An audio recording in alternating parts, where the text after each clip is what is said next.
ये आकाशवाणी रायपुर है। प्रादेशिक समाचार बुलेटिन के साथ मैं शुभ्रा भट्टाचार्य।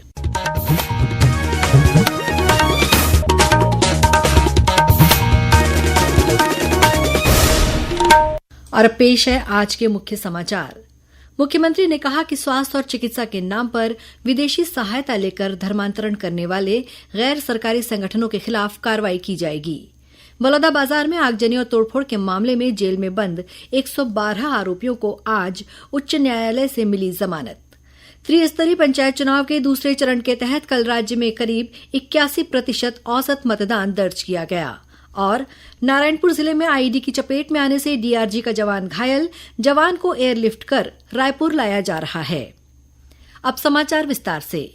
मुख्यमंत्री विष्णुदेव साय ने छत्तीसगढ़ में कार्यरत कुछ गैर सरकारी संगठनों को हुई विदेशी फंडिंग के दुरुपयोग को लेकर चिंता व्यक्त की है। इसके साथ ही उन्होंने अधिकारियों को राज्य में विदेशी फंड प्राप्त करने वाले एनजीओ की जांच करने के निर्देश दिए हैं। मुख्यमंत्री ने कहा कि कई ऐसे एनजीओ हैं जो हेल्थ एजुकेशन के नाम पर विदेशी सहायता लेते हैं और उसका उपयोग धर्मांतरण के लिए करते हैं।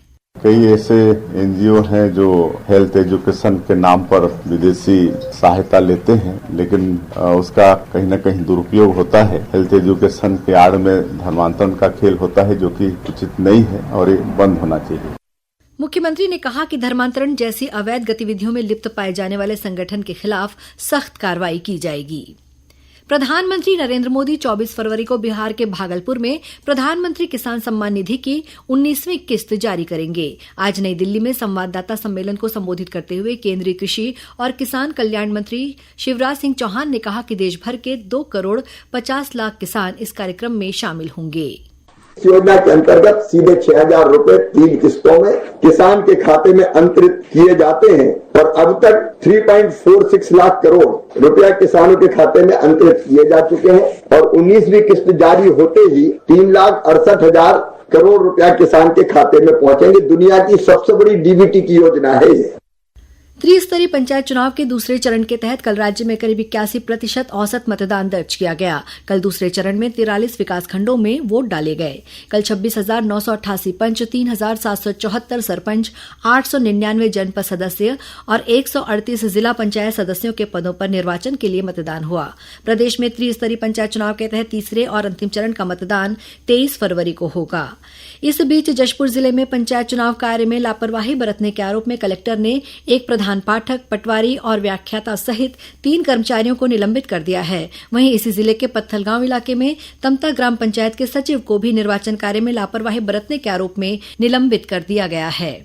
भारतीय अंतरिक्ष अनुसंधान संगठन इसरो का एक विशेषज्ञ दल जल्द ही छत्तीसगढ़ का दौरा करेगा और राज्य में सैटेलाइट इमेजरी, जीआईएस तकनीक और डेटा विश्लेषण के माध्यम से विभिन्न क्षेत्रों का विस्तृत अध्ययन करेगा। इसके तहत राज्य में मृदा स्वास्थ्य विश्लेषण, जल स्रोतों का सटीक आंकलन, बाढ़ और सूखे की भविष्यवाणी और कृषि उत्पादन बढ़ाने के लिए डेटा आधारित निर्णय लेने की प्रणाली विकसित की जाएगी। ये जानकारी इसरो के चेयरमैन वी नारायणन ने कल नई दिल्ली में मुख्यमंत्री विष्णुदेव साय से मुलाकात के दौरान दी। इस अवसर पर छत्तीसगढ़ में अंतरिक्ष प्रौद्योगिकी के उपयोग से कृषि और अन्य क्षेत्रों में नवाचारों को बढ़ावा देने पर चर्चा की गई। बलौदाबाजार में आगजनी और तोड़फोड़ के मामले में जेल में बंद 112 आरोपियों को आज छत्तीसगढ़ उच्च न्यायालय से जमानत मिल गई है। बलौदाबाजार में आगजनी और तोड़फोड़ मामले में जेल में बंद 112 आरोपियों को छत्तीसगढ़ हाई कोर्ट से जमानत मिल गई है। जस्टिस एन के व्यास की सिंगल बेंच में सुनवाई हुई। सुनवाई के दौरान कोर्ट ने आरोपियों को कुछ शर्तों के साथ जमानत देने का आदेश दिया। रवि शुक्ला, आकाशवाणी समाचार, बिलासपुर। जमानत के लिए प्रत्येक आरोपी को 25,000 रुपए का बॉन्ड भरना होगा। इसके अलावा ट्रायल कोर्ट में गैर हाजिरी की स्थिति में जमानत स्वतः रद्द मानी जाएगी। इस बीच सुप्रीम कोर्ट से जमानत मिलने के बाद बलौदाबाजार कांड में पिछले 6 महीने से रायपुर सेंट्रल जेल में बंद विधायक देवेंद्र यादव आज शाम रिहा हो गए। इस मौके पर जेल परिसर के बाहर देवेंद्र यादव के अनेक समर्थक मौजूद थे। नारायणपुर जिले के छोटे डोंगर थाना क्षेत्र में माओवादियों द्वारा लगाए गए आईईडी की चपेट में आने से डिस्ट्रिक्ट रिजर्व गार्ड डीआरजी का एक जवान घायल हो गया है। मिली जानकारी के अनुसार थाना छोटे डोंगर से जिला पुलिस बल और डीआरजी की संयुक्त टीम रोड सिक्योरिटी ऑपरेशन के लिए रवाना हुई थी। इसी दौरान तोयमेटा और कवनार के बीच जंगल में आईईडी की चपेट में आने से डीआरजी का एक जवान घायल हो गया। घायल जवान को बेहतर इलाज के लिए रायपुर एयरलिफ्ट कर दिया गया है। प्रादेशिक समाचार आप आकाशवाणी रायपुर से सुन रहे हैं और अब आगे बढ़ते हैं बाकी के समाचारों की ओर। आज अंतर्राष्ट्रीय मातृभाषा दिवस है। इस अवसर पर मुख्यमंत्री विष्णुदेव साय ने प्रदेशवासियों को बधाई और शुभकामनाएं दी हैं। मुख्यमंत्री ने कहा कि छत्तीसगढ़ की पहचान इसकी समृद्ध भाषाई विरासत और बहुभाषी संस्कृति में निहित है।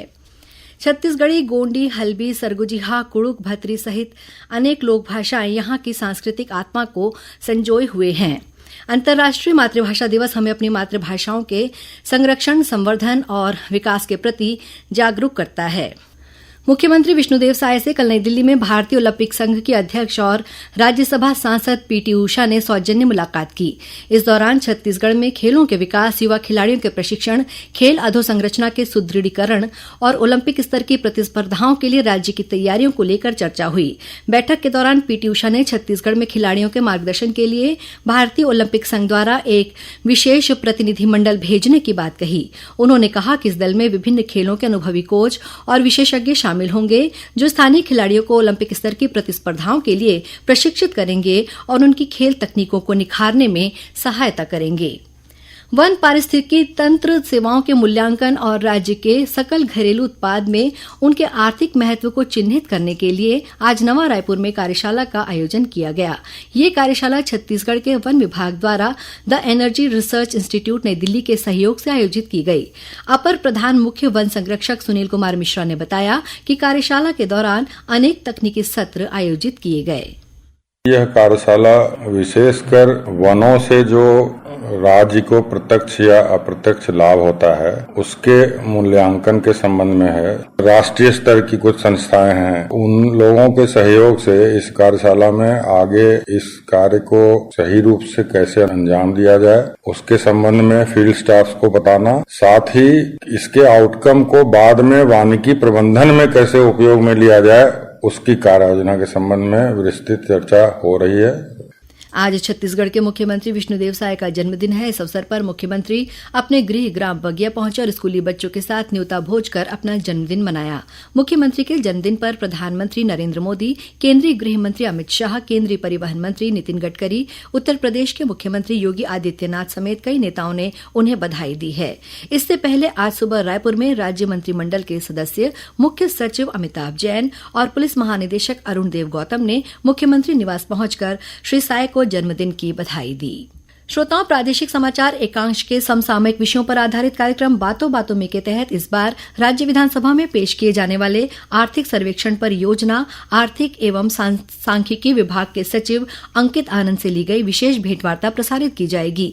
ये कार्यक्रम कल 22 फरवरी को सुबह 10:30 बजे आकाशवाणी केंद्र रायपुर से प्रसारित होगा। इसे छत्तीसगढ़ स्थित आकाशवाणी के सभी केंद्र रिले करेंगे। झारखंड के रांची में आयोजित 68वीं all India police duty meet में छत्तीसगढ़ सहित देशभर के 28 राज्यों के पुलिस टीमों और अर्धसैनिक बलों के 1228 प्रतिभागियों ने हिस्सा लिया। इस प्रतियोगिता में छत्तीसगढ़ पुलिस की टीम ने उत्कृष्ट प्रदर्शन करते हुए साइंटिफिक एड्स टू इन्वेस्टिगेशन और डॉग स्क्वाड प्रतियोगिता में रजत पदक हासिल किया है। इसके साथ ही दुर्ग रेंज के बालोद जिले में पलस्त सहायक उप निरीक्षक धर्मभू आर्य ने भी पुलिस ऑपरेशन इवेंट में रजत पदक प्राप्त किया है। इस उपलब्धि पर दुर्ग रेंज के पुलिस महानिरीक्षक राम गोपाल गर्ग ने पूरी टीम को बधाई दी है। और अब कुछ समाचार संक्षेप में।